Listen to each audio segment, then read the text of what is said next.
والصلاة والسلام على من لا نبي بعد أما بعد أعوذ بالله من الشيطان الرجيم بسم الله الرحمن الرحيم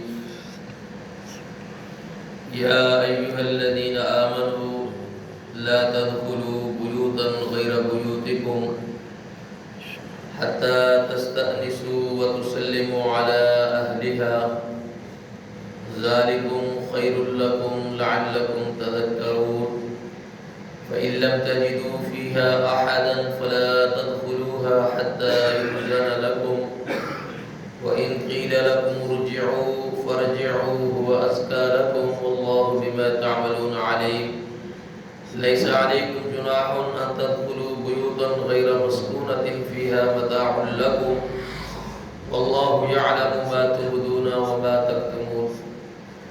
سامعین محترم، جس طرح کہ کل کے سبق کے اندر انسان کے خلاف اس کے اعضاء زبان ہاتھ قوم گواہی دیں گے اور اللہ رب العزت اس دن ان کے اعمال کا پورا صلہ و بدلہ دے گے.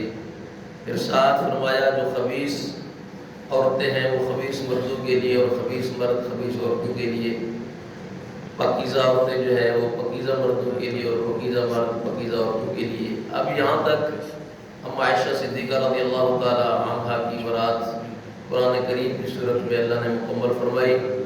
اب آج سے ایک نئے احکام کا نئے حکم کا یہاں سے آغاز ہوا جا رہا ہے اور وہ ہے گھروں میں داخل ہونے کے آداب. اسلام کے اندر کیا حکم دیا گیا ہے، گھروں میں داخل ہونے کی کیا کیا شرائط ہے اور کن کن احکامات پر عمل کرنا ضروری ہے. سب سے پہلے فرمایا یا ایھا الذین آمنوا، اے ایمان والو، لا تدخلوا بیوتا غیر بیوتکم، اپنے گھروں کے سوا اور گھروں میں داخل نہ ہو، حتی تستانسوا وتسلموا علی اہلہا، یہاں تک کہ تم ان سے اجازت حاصل کر لو اور ان کے رہنے والوں کو سلام کرو. ذالکم خیر لکم لعلکم تذکرون، یہ تمہارے لیے بہتر ہے تاکہ تم نصیحت حاصل کرو. اب سورت کے شروع سے زنا اور بہتان کی حد اور ان کی مذمت کا بیان آ رہا ہے.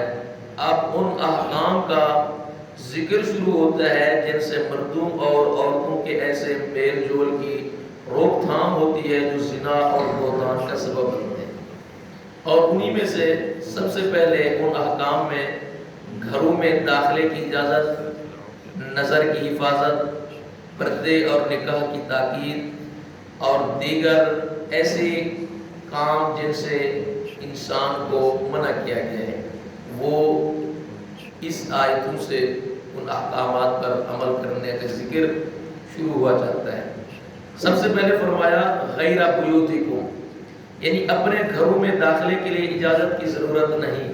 اپنے گھر میں جب آپ داخل ہو تو اس میں اجازت کی ضرورت نہیں، لیکن جہاں آدمی اکیلا رہتا ہو یا بیوی کے ساتھ رہتا ہو، اگرچہ افضل یہی ہے کہ وہاں داخلے سے پہلے بھی کسی طرح سے اپنی آمادگی کا، اپنے آنے کا گھر والوں کو بھی آگاہ کر دے. ممکن ہے کہ وہ ایسی حالت میں ہو جس میں خاوند کا دیکھنا انہیں ناپسند ہو. اب اس کی پہلی مثال سیدنا عبداللہ بن مسعود رضی اللہ تعالی عنہ کی بیوی سیدہ زینب بیان کرتی ہیں کہ عبداللہ رضی اللہ تعالی عنہ جب بھی کسی کام سے فارغ ہو کر گھر آتے تو گھر کے دروازے پر آ کر وہ تھوکتے اور کھانستے. سمجھ آ رہی؟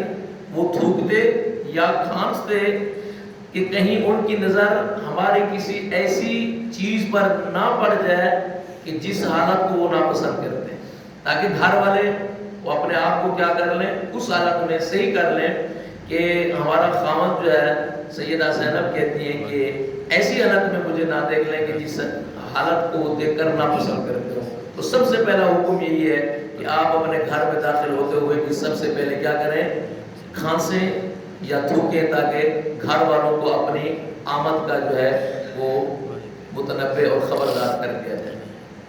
اور دوسری روایت کے اندر آتا ہے کہ جابر بن عبداللہ رضی اللہ تعالیٰ عنہ بیان کرتے ہیں کہ نبی علیہ الصلوۃ والسلام نے فرمایا اذا اطال احدکم الغیبۃ فلا یترک اہلہ لیلا، کہ نبی علیہ الصلوۃ والسلام فرماتے ہیں جب تم میں سے کوئی آدمی کسی لمبے عرصے کے لیے گھر سے باہر ہو تو وہ رات کے وقت اپنے گھر میں داخل نہ ہو۔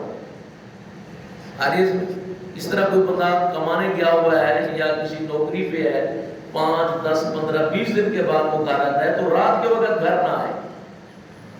اور صحیح مسلم کی روایت ہے نبی علیہ الصلوۃ والسلام نے جو بندہ زیادہ عرصہ گھر سے غائب رہا ہو رات کے وقت آنے میں اسے منع فرمایا ہے، تاکہ وہ اپنے گھر والوں میں سے کسی کی خیانت یا کوئی ایسی چیز دیکھ لے جس کی وجہ سے اس کو ناپسند ہو۔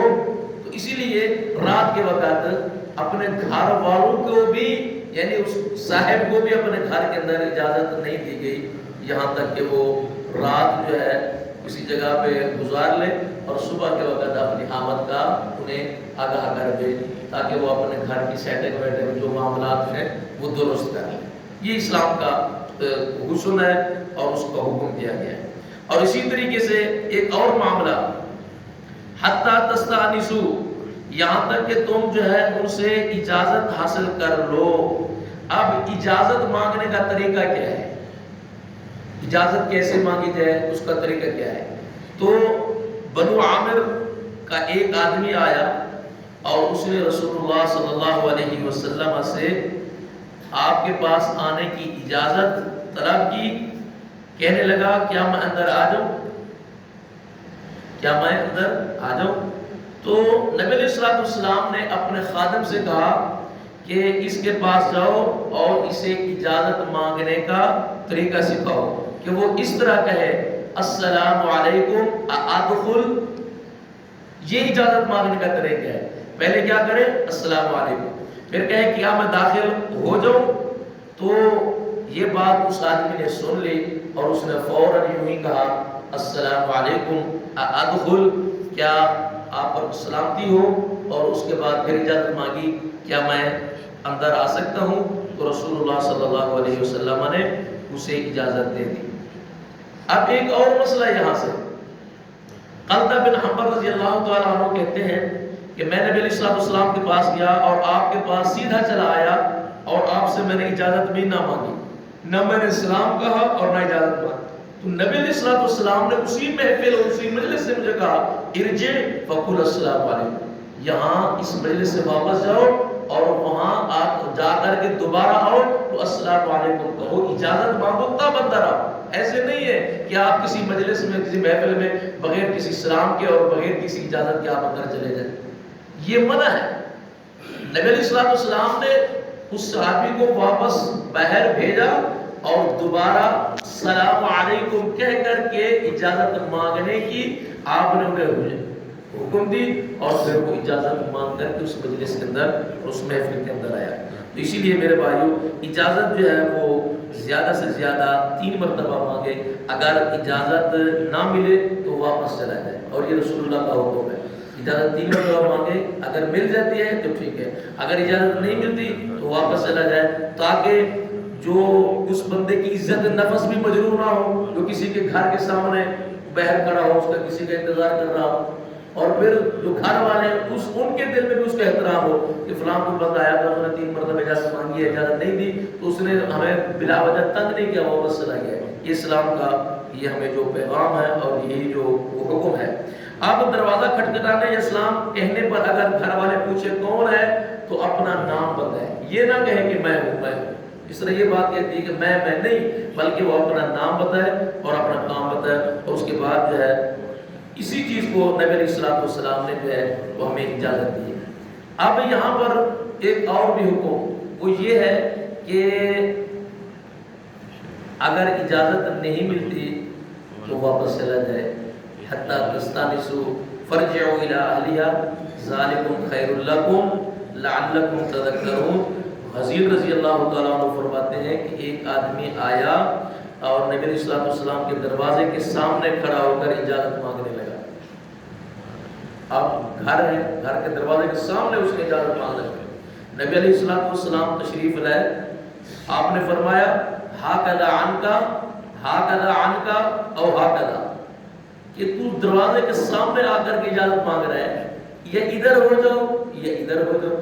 این دروازے کے سامنے کھڑے ہو کر اجازت کیوں مانگ رہے ہو؟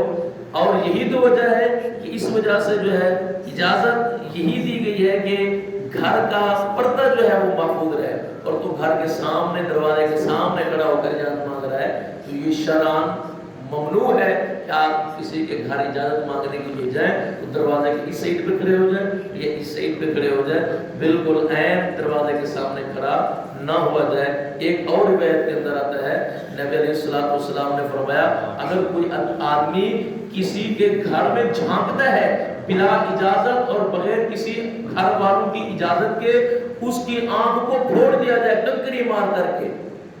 اگر کسی کے گھر جھانکتا ہے اور دروازے کے سامنے کھڑا ہو کر جھانک رہا ہو یا دیکھ رہا ہو کسی گھر والوں کو، تو رسول اللہ صلی اللہ علیہ وسلم کا حکم یہی ہے کہ آپ کنکری اٹھائیں اور اس کی آنکھ پھوڑ دیں. نہ اس پر دیت ہے نہ اس پر قصاص ہے.